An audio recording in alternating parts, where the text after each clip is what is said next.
Bueno, realmente en España, realmente en el País Vasco, ¿hay margen para aumentar los impuestos y aumentar el gasto? Pues es que depende cuál sea el criterio. Si tomamos, a nosotros nos gusta mucho decir, no, es que estamos en Europa y queremos tener un Estado bienestar como en Europa. Bueno, si tomamos como referencia lo que hace en Europa, ¿hay margen? No deciros que sí, ¿vale? Pero lo primero que habría que señalar es que la crisis que ha habido, la crisis fiscal que hay, no es una crisis de aumento del gasto, una crisis de caída de los ingresos. Entre el 2007 y el 2009, los ingresos del sector público global en España cayeron en 7 puntos del PIB. Los gastos aumentaron en 6 puntos. Los gastos aumentaron no porque se hizo una política contracíclica, los gastos aumentaron porque ha aumentado el gasto en prestaciones por desempleo y porque el PIB ha disminuido. Claro, luego gastos en el PIB y el PIB baja, pues tu gasto aumenta, ¿vale? El gasto ha aumentado, pero lo que realmente ha caído ha sido 7 puntos del PIB, ha sido la recaudación. Y esto no ha pasado los ingresos, fundamentalmente los impuestos. Esto no ha pasado en ningún país de la Unión Europea. Es más, si en España hubiera pasado lo que ha pasado en otros países, es decir, que el PIB que la recaudación cae como mucho, y dicen los demás, 2 puntos, resulta que el déficit, en vez de ser del 10,9, que es el que ha causado todos los problemas, el déficit en el año 2009 hubiera sido de 5 puntos del PIB. Es decir, que realmente, si no fuera porque hay un sistema recaudatorio realmente muy malo, que ha colapsado, España no hubiera tenido demasiados problemas. No había ningún otro país donde haya pasado esto. Pues el País Vasco sí ha pasado, claro, evidentemente. Porque el País Vasco tiene un sistema recaudatorio que adolece exactamente de los mismos problemas de diseño y de gestión que el promedio de España. Y si miramos a los impuestos, pues vemos, a los ingresos vemos que para financiar las competencias concertadas, pues ha caído de 24 a 20. Es decir, en porcentaje del PIB la recaudación se ha reducido en un 25%. Dos versiones más. Si miramos al conjunto de España, el gasto en el año 2010, España gasta 7 puntos por debajo del promedio de la Unión Europea. Y de hecho, históricamente ha sido así. Y si miráis a la línea morada, veis que el único que gasta menos que España en el año 2010 es Luxemburgo. Y que históricamente ha sido así. Es decir, Luxemburgo y ocasionalmente Irlanda son los únicos países que han gastado menos que España. Y todavía es por el ingreso. El promedio de ingresos de España está 10 puntos por debajo del promedio de la Unión Europea. Nuevamente, España, excepto Irlanda, es el país que menos ha recaudado de toda la Unión Europea y por mucho. Y el País Vasco todavía menos. ¿Vale? Si nosotros miramos al año 2008, vemos que la recaudación por tributos concertados, incluidos los municipales, en el País Vasco, era el 20,6% del PIB. ¿Vale? El promedio de la Unión Europea, de los países del EU 15, era el 26,5%. En toda la Unión Europea 15, solamente Grecia y su contabilidad creativa era la que recaudaba menos. ¿Vale? Pero si miramos a los países, vemos que Bulgaria recaudaba 4 puntos más que el País Vasco, que Estonia recaudaba más o menos que el País Vasco, que Hungría recaudaba 6 puntos más que el País Vasco, y que esencialmente cualquier país recaudaba más. Déjame deciros que si miramos a los tipos impositivos, no hay tanta diferencia. Pero en recaudación hay muchísima más diferencia. ¿Por qué? De hecho, el País Vasco es el país que menos recauda. Bien. En términos de recaudación, nadie puede decir que en el País Vasco pues se recaude poco. Se recaude mucho. ¿Vale? ¿Por qué? Probablemente por el fraude. De hecho, el País Vasco recauda mucho menos que el conjunto del Estado. Y como se va acabando el tiempo, voy a decir 2 palabras sobre el sistema fiscal. El sistema fiscal que hay en el País Vasco tiene 2 problemas esenciales. Tiene un problema de diseño y un problema de gestión. ¿Vale? El problema de diseño es que es un sistema fiscal injusto. ¿Vale? Un sistema injusto porque favorece al capital a las rentas no salariales frente a las rentas salariales. Favorece al capital por la dualidad, porque han dado en llamar la dualidad del IRPF, que significa que intereses, dividendos, alquileres, plusvalías pagan un tipo que es incluso menor que el tipo más bajo que pagan los rendimientos del trabajo. Favorece al capital porque hay unos incentivos en el impuesto de sociedades que cuestan más del 40% de la recaudación, que se lo llevan los empresarios. Favorece al capital, a las rentas no salariales, porque por la falta de lucha contra el fraude y por el diseño que favorece la ilusión, permite a empresarios y a muchos profesionales escapar del IRPF utilizando el impuesto de sociedades. Muchos empresarios individuales, pequeños y medios empresarios profesionales desconocen lo que es el IRPF. Para ellos es una novedad porque nunca han pagado y eso es porque se les permite. Pero también, no solamente es que no pagan el IRPF, sino que tampoco pagan el IVA.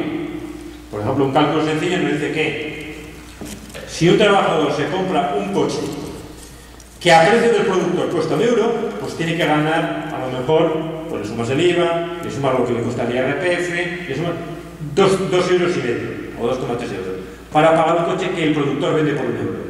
Un empresario, para pagar un coche que el productor, un empresario vende por €1, tiene que ganar 0,90. Porque el IVA se lo devuelve, no tributa con el dinero que compra el coche, lo puede deducir el impuesto de sociedades. Y esas pequeñas cositas, la vivienda, otras cosas, añaden más a la diferencia. ¿Vale? Y esa es la realidad que se está permitiendo. Eso es lo que yo llamo el fraude estructural. Luego, cuando hablemos. Es el fraude sistemático, ¿no?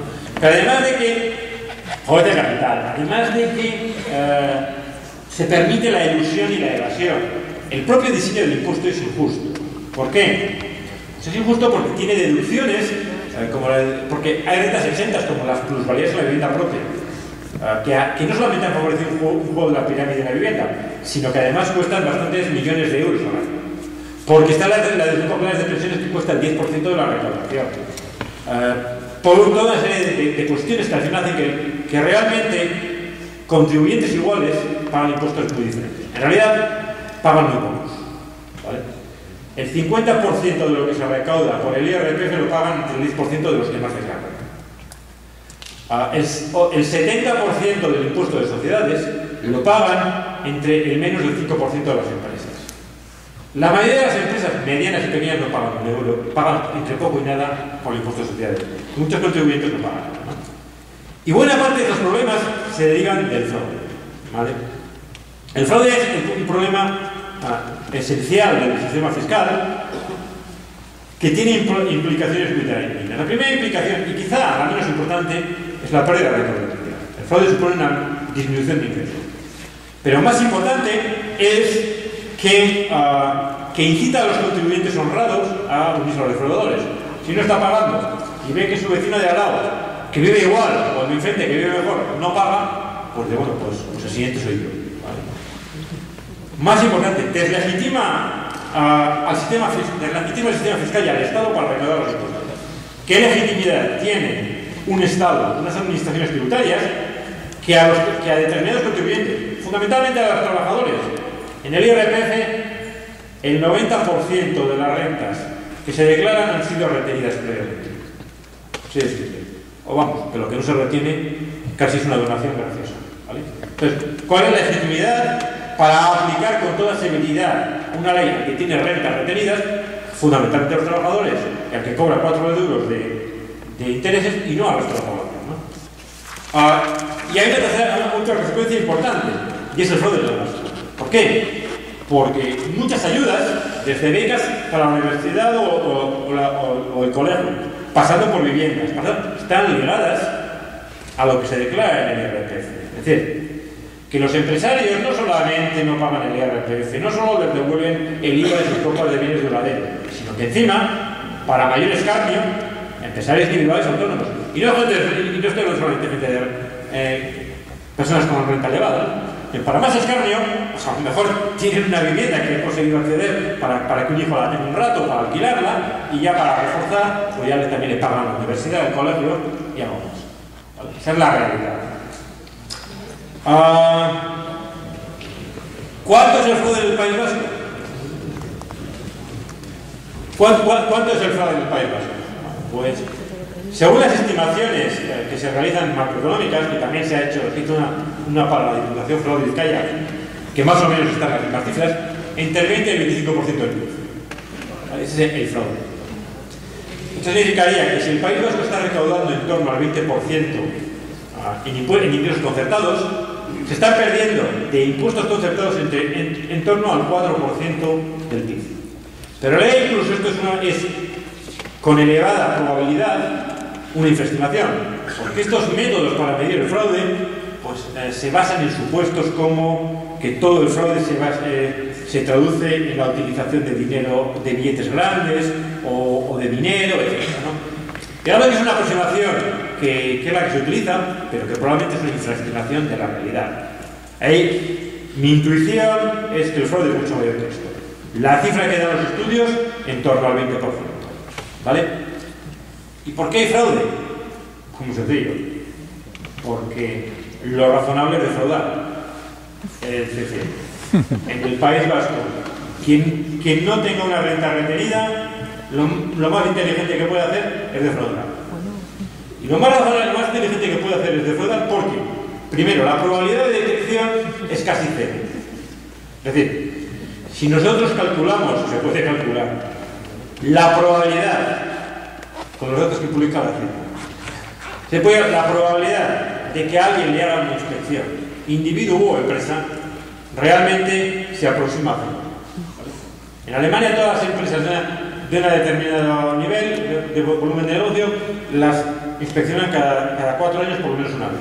Y a otro determinado nivel cada 10 años por lo menos una vez. Y a los contribuyentes los inspeccionan. Con todas las inspecciones que tiene el sistema alemán de inspección, porque lo llevan a las leyes, las regiones, etc. Pero las inspeccionan. Aquí la probabilidad de que te detecten es muy baja. Si te detectan, la probabilidad de que te descubran todo lo que has defraudado es muy pequeña.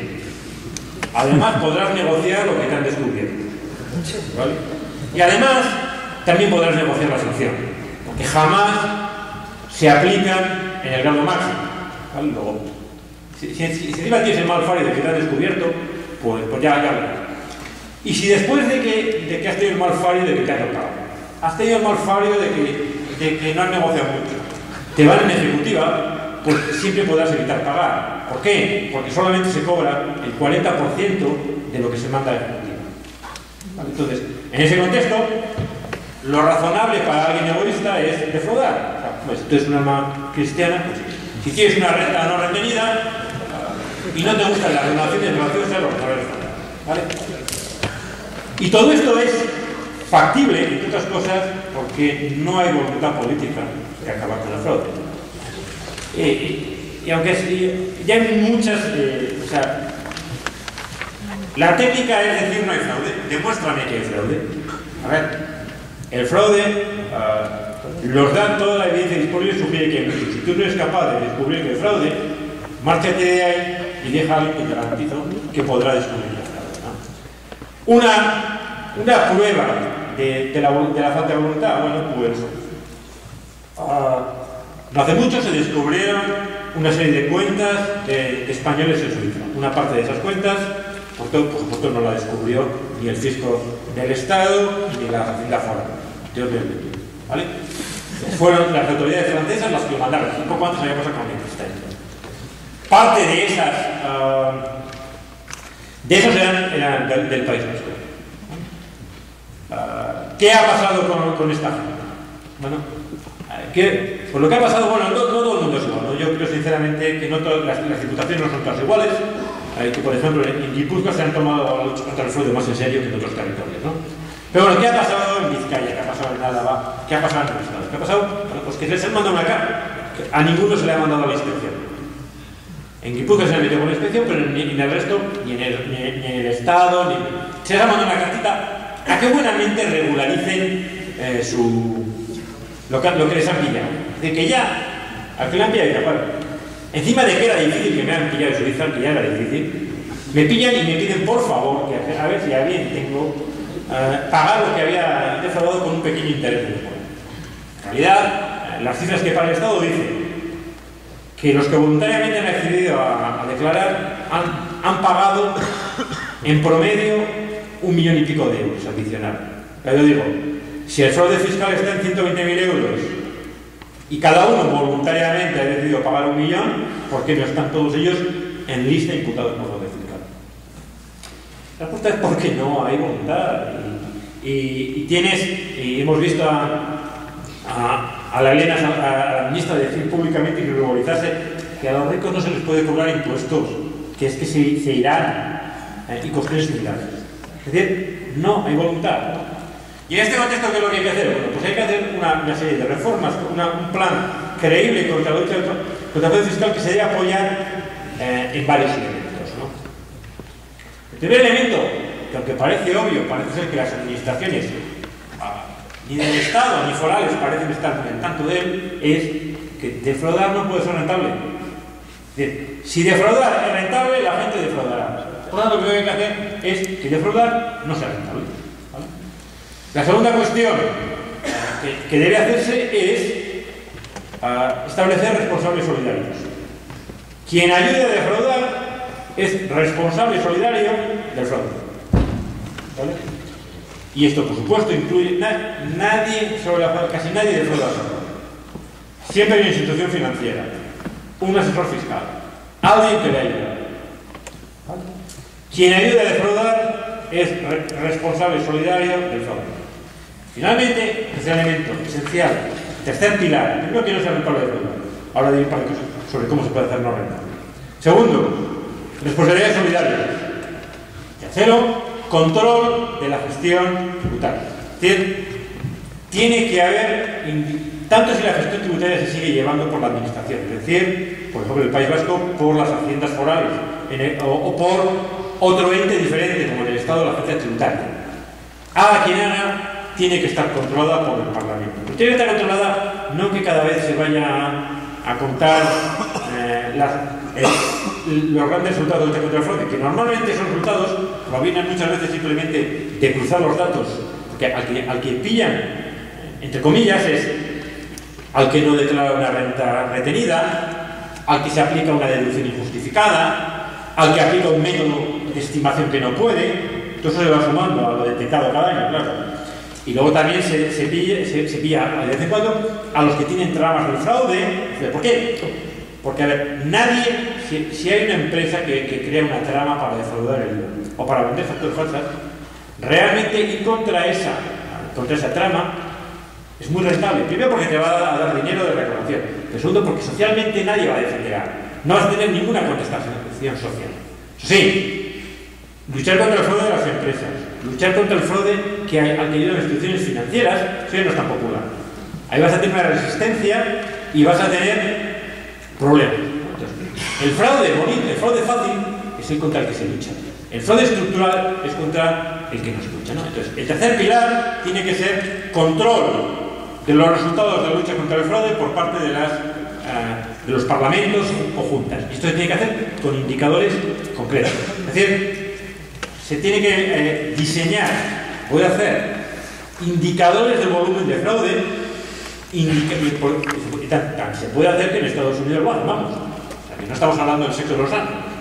Indicadores cuantificables, imperfectos, lo que quieras, pero cuantificables, medidos de cómo va el fraude, de la lucha. Y eso es lo que hay que evaluar. No hay que valorar que venga el diputado todos los años a decir que han conseguido un 20% más que el año anterior y que si no casi bien. No, esos son juegos florales. Lo que hay que es que realmente hay un productor parlamentario. Para decir una cosa más sobre que no sea rentable. Que no sea rentable significa que se aumenta la probabilidad de detección, ¿vale?